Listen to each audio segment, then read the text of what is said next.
সুপ্রভাত সবাইকে। তা বলো, সকলে এই 4 দিনের ছুটি কেমন কাটালে? আমার তো হিসেব করে করেই কেটে গেল মহারাজ। বাবা বাবা বাবা, তা খুব খরচ করে ফেলেছো বুঝি? আগে আমার তো মোহর গুনে গুনেই কেটে গেল মহারাজ। তোমার তো অগুন্তি মোহর, সেক্ষেত্রে গুনতে তো হবেই। আমি মেয়ের বাড়ি গিয়েছিলাম মহারাজ। হ্যাঁ, ছুটিতে একটু না ঘুরতে গেলে হয়? আমি বাড়িতেই ছিলাম, খেয়েছিও কম, যাতে খরচ বেশি না হয় আমার সঞ্চিত ধন। হ্যাঁ, বেশি খেয়ে মোহর সব না উড়িয়ে দেওয়াই ভালো। যাই হোক, তাহলে দেখছি এই 4 দিন তোমরা সবাই খুব ভালোই কাটিয়েছো। হ্যাঁ, না মহারাজ, আমরা এই 4 দিনের ছুটি কেউ খুব ভালো করে কাটাই। মানে এই যে তুমি মেয়ের বাড়ি গিয়েছিলে, বৈদ্য এই ছুটিতে এত জিনিস কিনেছে যে হিসেব করেই কাটিয়েছে। সভাকবি বাড়িতে ছিল কিন্তু কম খেয়েছে, আর মন্ত্রী অগুন্তি মোহর গুনেছে। তাহলে সবাই তো মনের সুখে যে যার কাজ করেছে। মহারাজ, অনেক সময় মুখে শুনে যা ভাবা হয় তা ঠিক হয় না মহারাজ।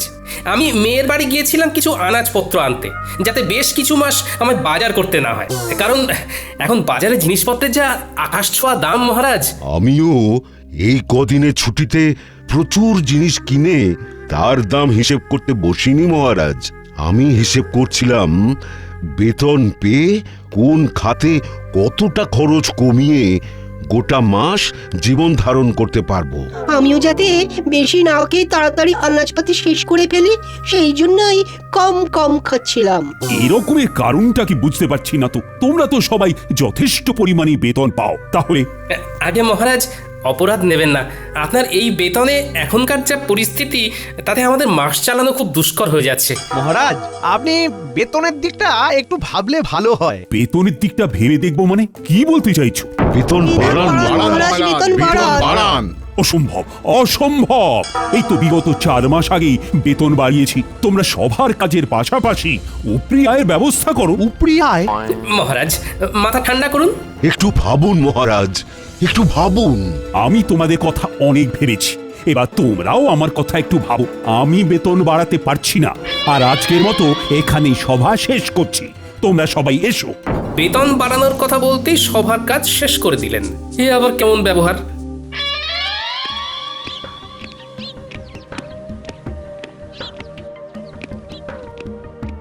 একি মহারাজ, আপনি এখন এই অসময়ে? হ্যাঁ, চলে এলাম আর কি। সবাই একটু গন্ডগোল হয়েছে। তারা বেতন বাড়াতে বলছে রানী।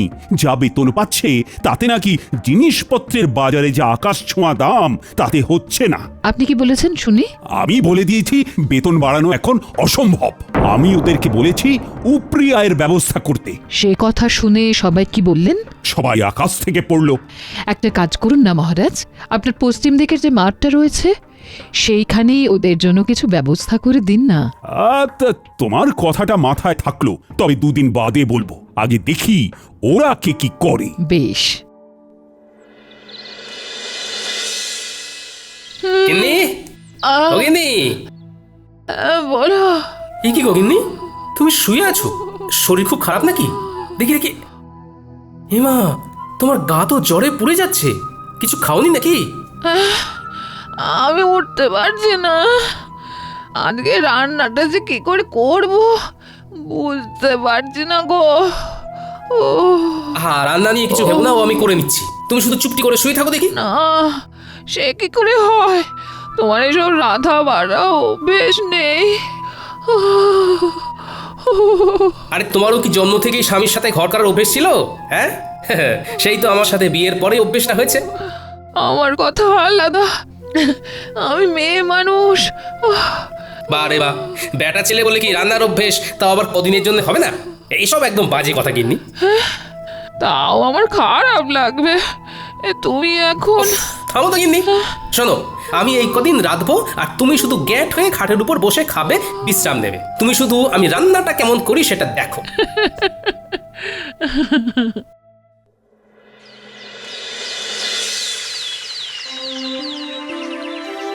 সুপ্রভাত।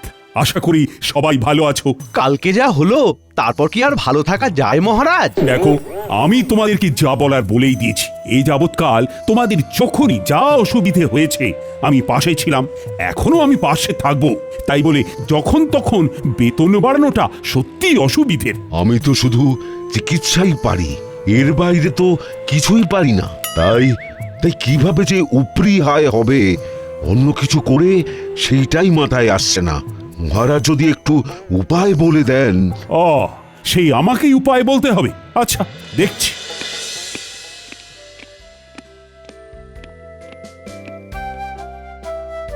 মহারাজ, বলছি কি? সুপ্রভাত রানীমা। সুপ্রভাত। আশা করি সকলে ভালো আছেন। ভালো নেই, খুব সমস্যায় আছি রানীমা। তা আজকে গোপাল আসেনি কেন? তাই তো, তালে গড়ে খেয়ালই নেই। আগে মহারাজ, আমি এসেছি। এ কি গোপাল, এত দেরি হলো যে? তোমার শরীর ঠিক আছে তো? আমার শরীর তো ঠিক আছে, কিন্তু কিন্তু আমার গিন্নির শরীর ভালো নেই। তাই ঘরের কিছু কাজ সামলে রান্না করে আসতে গিয়ে দেরি হয়ে গেল। এই রে, ও গোপাল, কটা শাড়ি আর চুড়ি এনে দেবো নাকি? গোপাল, তাহলে সুগৃহিণী দক্ষ রাধুনী হয়ে গেলে নাকি? দরকার পড়লে যদি হই তাতে মন্দ কি বলুন? সকলে চুপ করুন, বরং আপনারা গোপালকে দেখে শিখুন। সে স্ত্রীর শরীর খারাপে নিজে এগিয়ে এসেছে, স্ত্রীর কষ্টটা বুঝেছে। ঠিকই তো, না কষ্ট বুঝলে হয়। এই বৈদ্যমশাই, আপনি আজই গোপালের বাড়ি গিয়ে ওনার স্ত্রীকে দেখে আসবেন। গোপাল, সত্যি তোমার তুলনা হয় না। থাক, অমন মেয়ে মানুষের কাজ করে আমার সুখ্যাতি পাওয়ার দরকার নেই।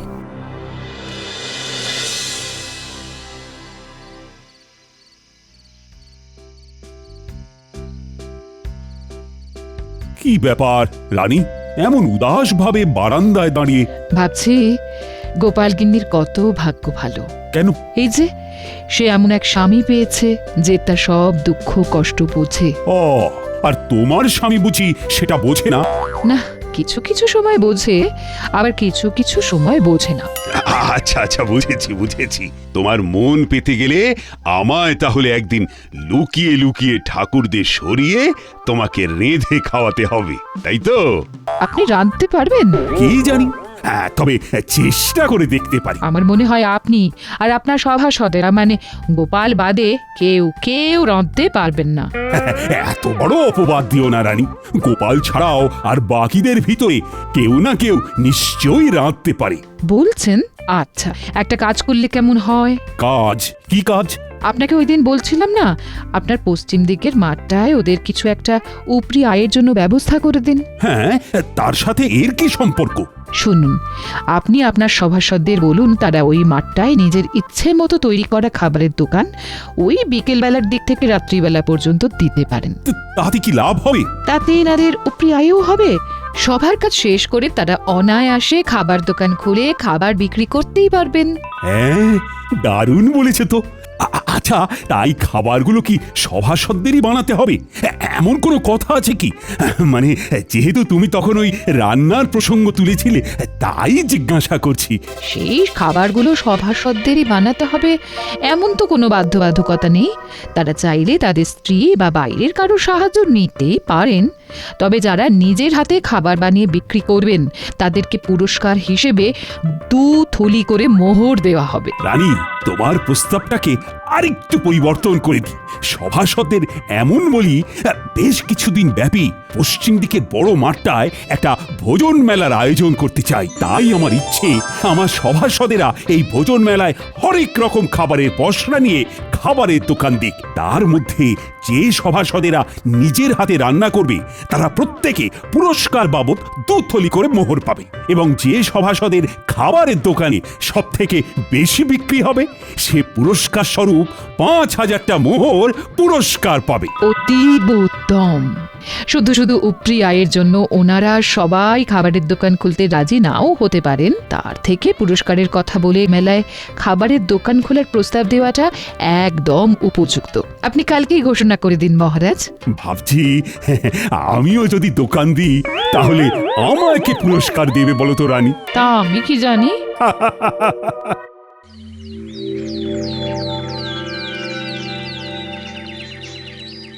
হ্যাঁ, তোমাদের সকলকে আজ একটু তাড়াতাড়ি ডাকার পিছনে আমার একটা বিশেষ উদ্দেশ্য আছে। কি উদ্দেশ্য মহারাজ? মহারাজ আমি তোমাদের সকলের উপরি আয়ের জন্য একটা পদ ভেবেছি। বাহ বাহ বাহ, বাহ কি উপায় আপনি ভেবেছেন মহারাজ? আমি আমার পশ্চিমের মাঠটায় একটা ভোজন মেলার আয়োজন করতে চাই। সে অতীব ভালো, কিন্তু মেলায় গেলে তো খাবার কিনতে কিনতেই প্রচুর খরচ হয়ে যাবে। তাহলে এভাবে আমাদের উপরি আয় হবে কি করে মহারাজ? নিজের দোকান থেকে খেলে ব্যয় হবে না মন্ত্রী। নিজের দোকান মানে? আপনি কি ওই মেলায় আমাদের দোকান দিতে বলছেন মহারাজ? একদম ঠিক। আমি চাই পশ্চিমের মাঠে আয়োজিত সারা কৃষ্ণনগর ব্যাপী ভোজন মেলায় সাধারণ প্রজাদের পাশাপাশি আমার সভাসদেরাও খাবারের দোকান দিক। দোকান দিলে উপরে আয় হবে বটে, কিন্তু দাঁড়াও দাঁড়াও, আমার ঘোষণা এখনো শেষ হয়নি। আমি ঠিক করেছি আমার সভাসদদের ভিতরে যারা নিজেরা হাতে করে খাবার বানিয়ে বিক্রি করবে তারা প্রত্যেকে 2 থলি করে মোহর আমার তরফ থেকে পুরস্কার পাবে। আহা দাঁড়াও, এখনো তো কথা শেষ হয়নি। আর যে সভাসদদের দোকানে সব থেকে বেশি বিক্রি হবে সে আমার তরফ থেকে পুরস্কার বাবদ 5,000 মোহর পাবে। তার মানে খাবার বেশি বিক্রি করতে পারলে 5,000 মোহর পুরস্কার, আর নিজের হাতে খাবার বানাতে পারলে 2 থলি মোহর পুরস্কার। আবার নিজে খাবার না বানাতে পারলেও অন্য কারুর সাহায্য নিয়ে উপরি আয়ের জন্য দোকান দেওয়া যাবে, তাই তো মহারাজ? একদম। এই মেলা প্রায় মাসখানেক চলবে। তাহলে তোমরা কি ভাবছো? মানে আমার প্রস্তাবে কি রাজি হবে? আমি রাজি মহারাজ। আমি দোকান দিতে রাজি, যদি হেরেও যায় বাজি। আমিও রাজি। আমিও দোকান দেব। মহারাজ, দোকান না দিয়ে সবার দোকানের খাবার চেখে দেখার জন্য কোনো পুরস্কার নেই না? মন্ত্রী মানে মহারাজ, আমিও সবার মতো দোকান দেব তাহলে। বেশ, তাহলে সবাই প্রস্তুত হয়ে নাও। দিন 7 পরেই শুরু হবে ভোজন মেলা। ও হ্যাঁ, মনে আছে তো সবার, কালকে আমাদের ছুটির দিন, রাজসভা বন্ধ। হ্যাঁ মহারাজ।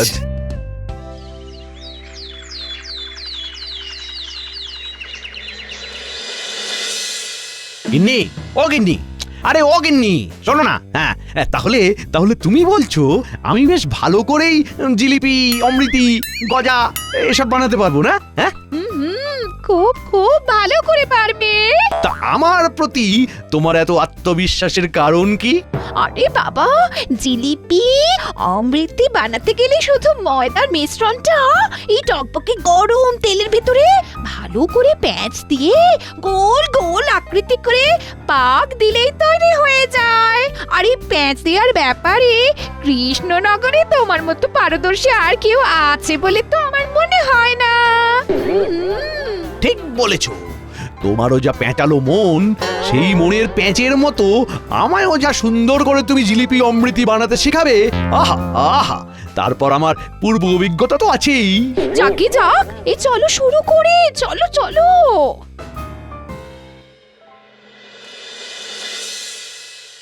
বলি, ও গোপাল, আমার দ্বারা এসব হবে না। আমি আগে কখনো রান্না করিনি। হবে না মানে? সব হবে। তুমি নিজে না একজন বিজ্ঞানী, তুমি এরকম করলে হবে? চেষ্টা করলে সব হয় বন্ধু। আগে গোল গোল লুচি বানাতে শিখতে হবে, তারপর আলুর দম। গিন্নির থেকে সব জেনে এসেছি। এর থেকে সূত্র বা কোনো যন্ত্র আবিষ্কার করা অনেক সহজ। মেলা বেলা হয়ে যাচ্ছে বন্ধু। ইস, এরকম যদি কোনো যন্ত্র থাকতো যার দ্বারা আপনা আপনি খাবার হয়ে যেত। আগে লুচি আলুর দমটা শেখো, তারপর তুমি ওরকম যন্ত্র আবিষ্কার করো, কেমন? না, মানে কোনো ইয়ে টিয়ে নয়, চুপচাপ কাজে নামো। তুমি তো জানোই আমি ছড়ার পাত্র নই।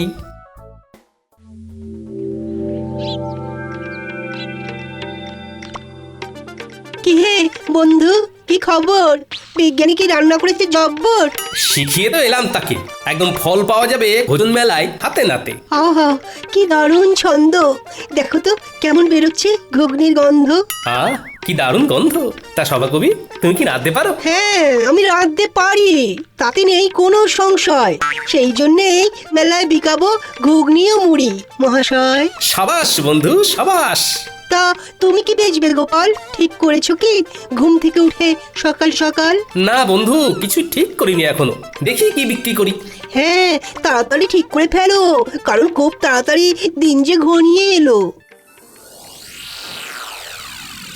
গোপাল, ভেবেছি চপের দোকান দেব, কিন্তু বেসন গুলতে গিয়েই তো কাল ঘাম ছুটছে। আপনার এই দুই হাতে নিজে এত পাচন গুলেছেন, আর এখন বেসন গুলতে গিয়ে নাকানি চোখানি খেলে হবে? আমার ভয় করছে গোপাল। দেখি তো, আমার সামনে আপনি গুলতে বসুন, কেমন ভয় লাগে আপনার দেখি। গোপাল, তুমি পারো বটে। একবার হাঁক দিলাম আর তুমি সাহায্য করতে চলে এলে। বৈদ্যমশাই, আমরা একই রাজ্যের লোক, তাই বিপদে ডাক শুনেও মুখ ঘুরিয়ে না শোনার ভান করে বসে থাকলে হবে?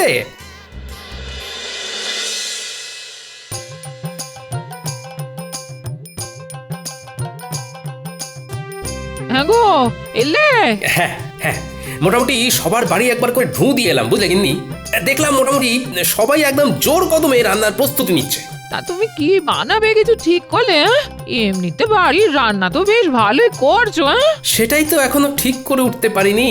সবাই মোটামুটি সেই গতে ধরা রান্নাই করছে। না, আমায় একটু অন্যরকম কিছু ভাবতে হবে। দাদু, ও দিদা, এক ঘটি জল দাও না। ঝাল কি ঝাল? আর খাবো না, নাক মুলছি, কান মুলছি, আর খাবো না। উফ, বাপরে বাপ। দাঁড়া দি, কিন্তু কি খেয়েছিস বলতো? ফুচকা। আমার বাবা শহরে গিয়েছিল, তাই ফেরার পথে ওখান থেকে এনেছিল ঝাল ঝাল ফুচকা। জানো তো দাদু, এখানকার কেউই ফুচকার তেমন নাম শোনেনি। গিন্নি, ও গিন্নি, ফুচকার দোকান দিলে কেমন হয়? খুবই ভালো হয়। সেইবারে খুকির বাড়িতে গিয়ে খেলাম, শহর থেকে জামাই এনেছিল, অসাধারণ। কিন্তু তুমি কিভাবে বানাই শিখবে কি করে? এখনো হাতে 4-5 দিন সময় আছে গিন্নি। শহরে গিয়ে শিখে আসবো কালকে, তারপর ভোজন মেলায় ফুচকা বিক্রি করব। আহা, শুধু খাবারের মেলায় কেন, গোটা কৃষ্ণনগরে তুমি বিক্রি করবে। এখানকার কেউ জানেই না ওই ফুচকার নাম। ভালো লাগলে না, এই প্রচুর প্রচুর বিক্রি হবে। তা ঠিক, আর মহারাজ এটাও বলেননি যে খাবার শুধু ভোজন মেলাতেই বিক্রি করতে হবে। আমি কিছুক্ষণ দোকানে থেকে ফুচকা তৈরি করে ঠেলা গাড়ি নিয়ে ফুচকা বিকোতে বেরিয়ে যাব। তারপর তুমি আর ন্যাপলা পুঁটি গুলটে দোকান সামলাবে। দাদু, তুমি চিন্তা করো না, আমরা সব সামলে নেব। দারুণ দারুণ জিনিস খাওয়ালে গোপাল, অপূর্ব স্বাদ। পুরটা খাসাও মেখেছো গোপাল। শুভেচ্ছা বন্ধু, একদম অন্য ধরনের জিনিস খাওয়ানোর জন্য। আর অসংখ্য ধন্যবাদ আমাকে লুচি আলুর দম শিখিয়ে দেওয়ার জন্য। আরে ধুর, কি যে বলো, তা বিক্রি কেমন হচ্ছে? আমার দোকানেও মন্দ নয়। আমার দোকানেও তোমার কল্যাণে বেশ ভালোই বিক্রি হচ্ছে। বাহ, শুনে ভালো লাগলো। হ্যাঁ গো, আর দেরি করো না, দেরি করো না, ফুচকার ঠেলাটা নিয়ে গুলটিকে সঙ্গে করে নিয়ে রওনা দাও, আমরা দোকান সামলে নিচ্ছি। হ্যাঁ, ঠিক বলেছো গিন্নি। এই গুলটে, চল চল চল। ফুচকা নেবে গো, ফুচকা, ফুচকা নেবে গো, ফুচকা। ভোজন মেলায় গোপালের বিখ্যাত ফুচকা। এক মোহরে 7টা, খেয়ে যাও খেয়ে যাও, এক মোহরে 7টা। ফুচকা নেবে গো। ফুচকাটা আবার কি? হ্যাঁ হ্যাঁ, আমি বুঝেছি বুঝেছি, ফুচকা কি, তাও আবার খাবারের মেলায় গোপালের বিখ্যাত ফুচকা। চল চল চল, খেয়ে দেখবি, চল, বাকি দুটোটা।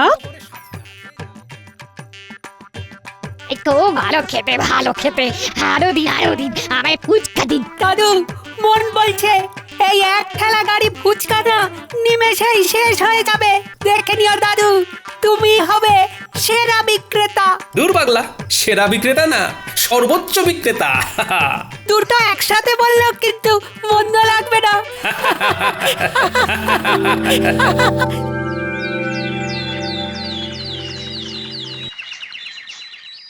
গোনো গোনো খাজাঞ্চি গোনো, কার কত আয় হলো দেখি।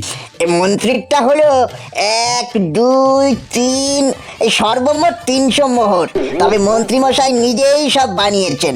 বেশ বেশ, পরের জন। পরের জন হলেন বিজ্ঞানী বাবু, তার মোহর 1, 2, 3, সর্বমোট 900 মোহর। ইনিও নিজের হাতেই খাবার বানিয়েছেন। এই বিজ্ঞানী আমার থেকেও বেশি আয় করেছে, এ কি কপাল। হ্যাঁ, এরপর সভাকবি, ওনার মোহরের সংখ্যা হলো 1, 2, 3, সব মিলিয়ে 850 মহারাজ। ইনিও নিজের হাতে খাবার তৈরি করেছেন। বাহ বাহ বাহ, চমৎকার। তারপর?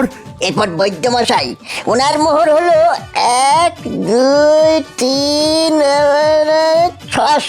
600 মোহর মহারাজ। ইনিও নিজেই চপ বানিয়েছেন। এরপর গোপাল, মোহর হলো এই 1 2 3 7,000 7,000 মোহর মহারাজ। ওরে বাবা! সাবাস গোপাল সাবাস, তুমি বিজেতা। এই এই এই এই ফলাফল মানি না, কারণ গোপাল শুধু ভোজন মেলায় নয়, সারা গ্রাম সারা রাজ্য ফুচকা বিক্রি করেছে। মন্ত্রীমশাই, মহারাজ শুধু বলেছিলেন ভোজন মেলায় খাবারের দোকান দিতে। উনি এর পাশাপাশি এরকম কিছু বলেননি যে সেই খাবার কেবলমাত্র ওই মেলা ছাড়া মেলার বাইরে কোনোভাবেই বিক্রি করা যাবে না। তাই আমি আমার ফুচকার বিক্রি বাড়ানোর জন্যে মেলা ছাড়াও মেলার বাইরে এই রাজ্যের অন্যান্য গ্রামেও বিক্রি করেছি। সুতরাং আমি জানি আমি কোনো অন্যায় বা অসততার কাজ করিনি। আমি গোপালের এই যুক্তিকে খণ্ডাতে পারবো না, কারণ গোপাল একদম অকাট্য যুক্তি দিয়েছে। ধন্যবাদ ধন্যবাদ গোপাল, তুমি আরেকবার আমাদের চোখ খুলে দেখিয়ে দিয়েছো যে কিভাবে সততার সাথে পরিশ্রম করে নিজের আয় বাড়ানো যায়, কিভাবে বুদ্ধি খাটিয়ে কোনো নতুন জিনিসকে সবার সামনে তুলে ধরা যায়। সেই জন্যেই তো গোপাল আমাদের সবার থেকে আলাদা। নাও আনো এবার পুরস্কারটা, তার সাথে সবাই মিলে বলো গোপাল আমাদের সেরা, তাই ধন্য হয়েছি মোরা। গোপাল আমাদের সেরা, তাই ধন্য হয়েছি মোরা।